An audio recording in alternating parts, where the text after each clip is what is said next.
tell you why. Because no one's ever apologized. No one's ever said, I'm sorry for the horrific pain that you experienced. They've never done it in our history in this country. And I just want to suggest to you, when we're talking about relationships and we're talking about really rebuilding relationships, wouldn't it be beautiful if leaders would stand up and say to our Gen Zs, we had you arrested, and we know that had to be traumatizing, and we're sorry.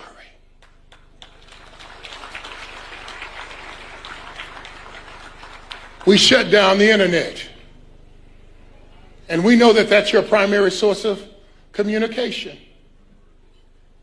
and we're sorry.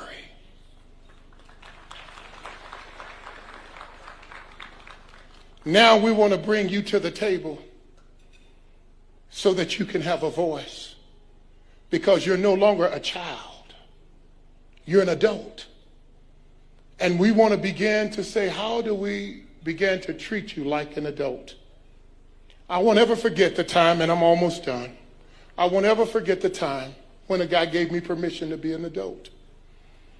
I was in the NFL, my first year in the NFL.